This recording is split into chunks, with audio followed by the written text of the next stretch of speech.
Okay, time for a new video, and whether you are somebody new to my channel or you are returning to my channel to watch this video, it is greatly appreciated. As always, I'm filming this in one go, so if I stumble over my words going forwards, I apologise in advance. And as always, I apologise in advance too if the quality of this video is fairly poor. If there's any lag, anything like that at all, sadly it cannot be helped, and hopefully it's not too much of an issue for you.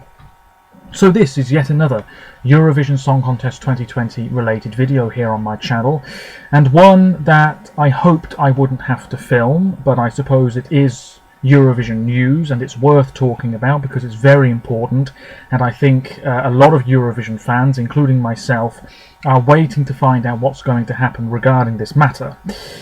Tomorrow the reference group of the Eurovision Song Contest will be meeting up, or rather they'll be chatting through video link, I'm sure, to discuss whether this year's competition will be going ahead or not.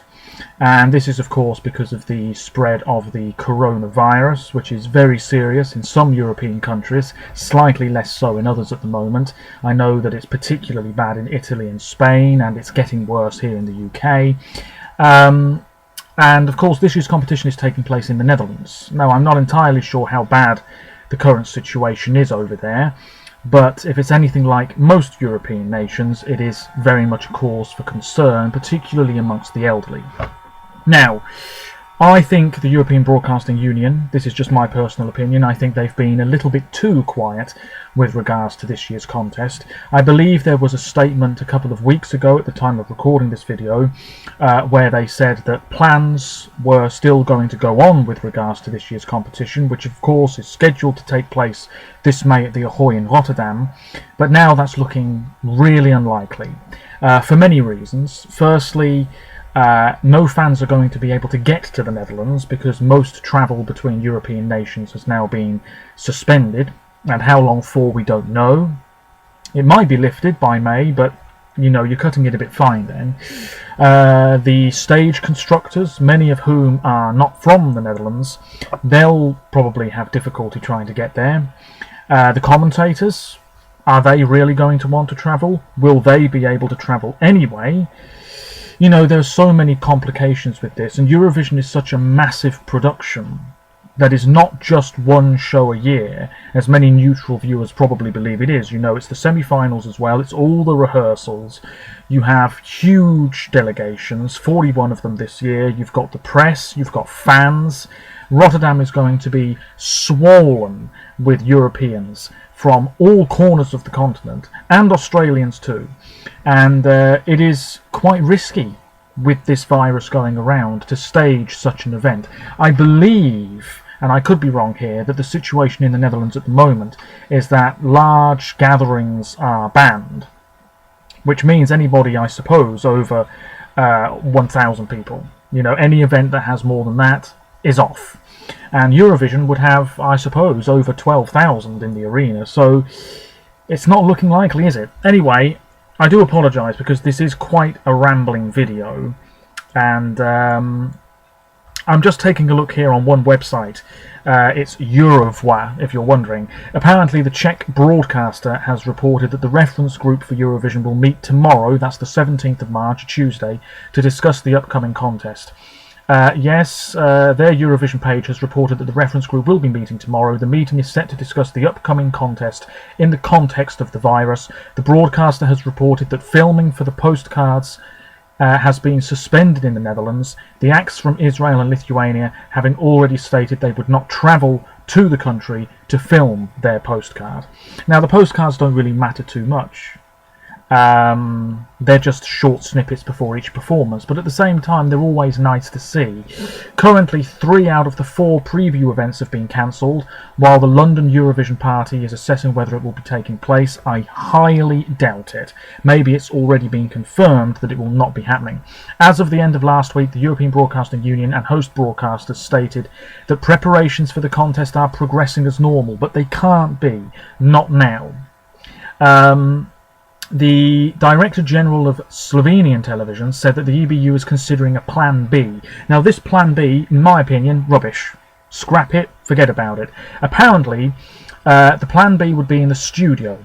If this scenario were to be implemented, each member would rotate their recording, then probably someone would link it. That's what they're thinking. They are still talking about everything, but in principle, they are acting as if Rotterdam were.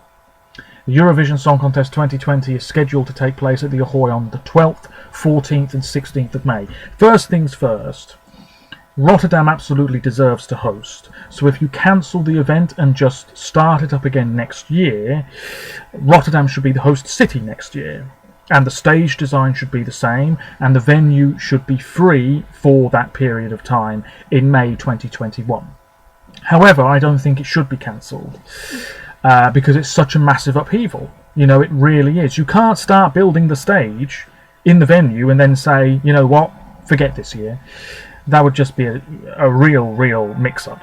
So there are a couple of options. Firstly, postpone until later in the year. This is what is happening with a lot of sporting events. Apparently, the European Football Championships this year, which just so happens to be all over Europe, what a surprise, could be moved to 2021. That's, you know, a great shame, being a football fan myself, but it seems like the logical thing to do, and it wouldn't be too much of a mess up with regards to, you know, football seasons and schedules in general. It would just be a year later than normal. So you could postpone Eurovision until later in the year, so it could still happen at the venue with all the fans. Fantastic. But you don't know what the virus is going to be like in the Netherlands or indeed across Europe a few months from now, let alone, you know, this autumn. One other option, and I think this is the option that in all honesty will go ahead, is to have this year's Eurovision behind closed doors. So that is a small crowd, most likely consisting of Dutch journalists, and the crew, and the artists, and the delegations. And their safety would obviously be paramount, so checks would have to be done on a regular basis. But it's likely that that is the option that the EBU is going to go for, because I think they want it to go ahead, but it just means fans won't be able to enjoy it. So we might still see the Roop on stage this May, but nobody's going to be in the venue to really get behind them, you see. So I think it could be a very muted, stripped-back contest if that were the case. That option could go ahead. I mean, there has been talk today here in England. The current football season has been suspended until the start of April, but they're now talking, apparently, I don't know too much about this, I only read something briefly about it earlier, but they're now talking about starting up the season but just behind closed doors, so all games in all the divisions are in front of no fans. That's a possibility. I mean, it's such a pain in the backside, this virus. So many things are being cancelled and rescheduled. I'm also taking a look here on Wikipedia, which is not the most reliable source, but anyway, it says here, on the 6th of March, the Dutch broadcaster stated that Eurovision organisers would follow the advice of health authorities in deciding what form the event would take. Denmark urged the cancellation of events with more than 1,000 spectators, which resulted in Dansk Melodi Grand Prix being held with no live audience. That was a great shame because they brought back the orchestra and nobody was there to enjoy it. Representatives from Sweden, Finland, Israel, Switzerland, Italy and Greece pulled out of the heads of delegation meeting on the 9th of March. Jon Ole Sand, let's not forget, it's his last Eurovision, and what a shame for him to leave his post. And Eurovision might not go ahead as planned. But anyway, he attended the meeting remotely after a travel restriction was placed on EBU staff on the 13th of March a few days ago after an employee contracted the virus. The Israeli representative revealed that she wouldn't travel to the Netherlands to film her postcard, and the broadcaster would try to find another way to film that postcard. The Lithuanian representatives, the Roop, also cancelled both the travel plans to film their postcard and their participation in pre-contest parties. The Bulgarian representative, Victoria, also cancelled her participation.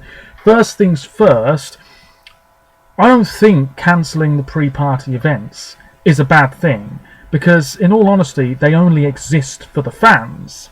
Neutral viewers, which make up a huge proportion of people who watch Eurovision every year, they won't have even known that these pre-party events would have been happening. They're just listening to the song for the first time on the night.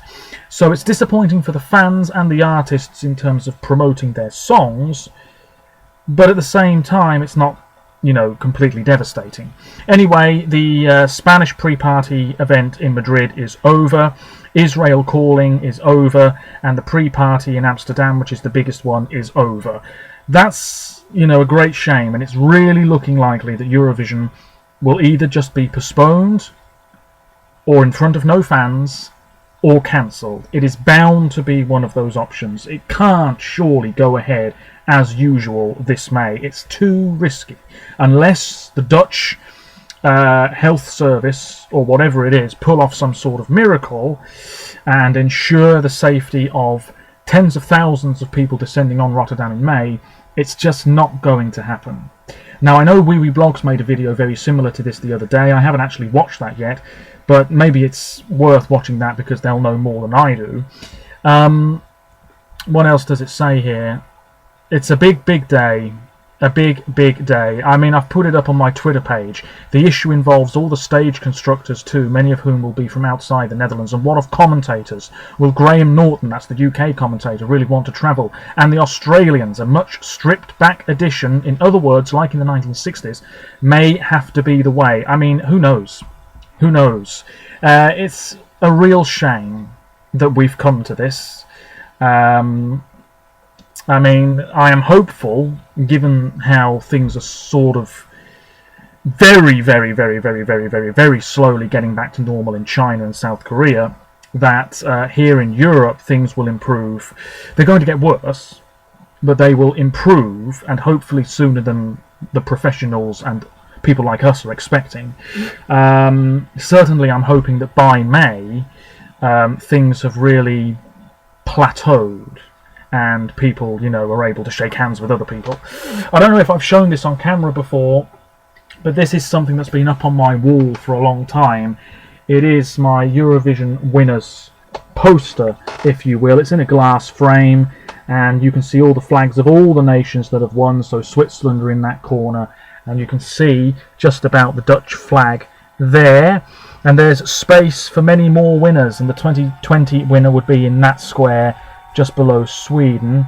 You can't really see it very well, but what a shame if I couldn't colour that square in. It would look a bit strange here, wouldn't it?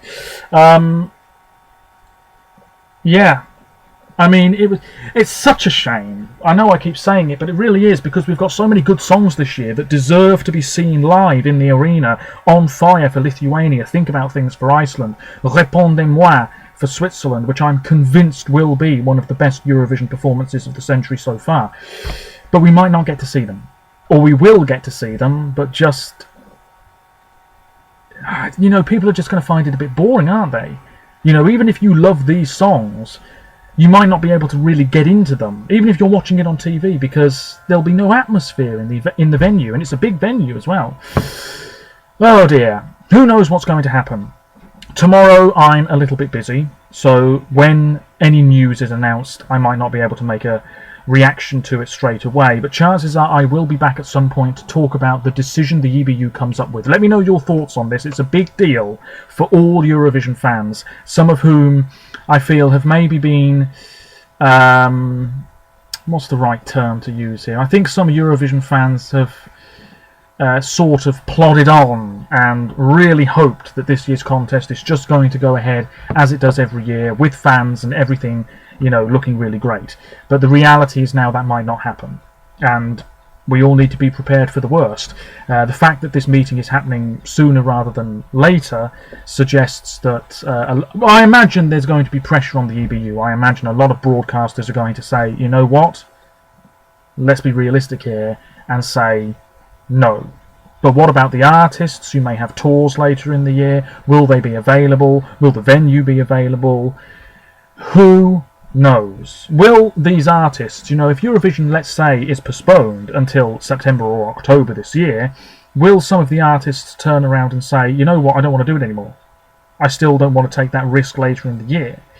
What happens then? Do you pick somebody else? Do you have another national final? Surely not.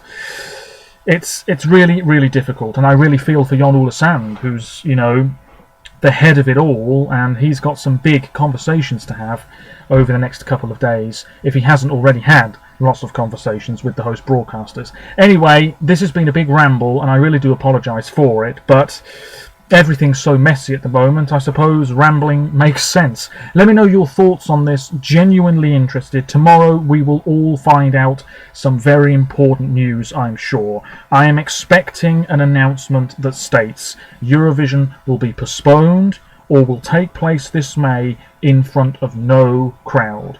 Those are the two best options. This plan B, the studio option, pile of rubbish. Get rid of it. Don't bother with it, because that would just be really, really difficult to organise, I'm sure, and really quite boring to watch, potentially. Do you know what I mean? Anyway, let me know your thoughts. A great shame. Until next time, bye for now.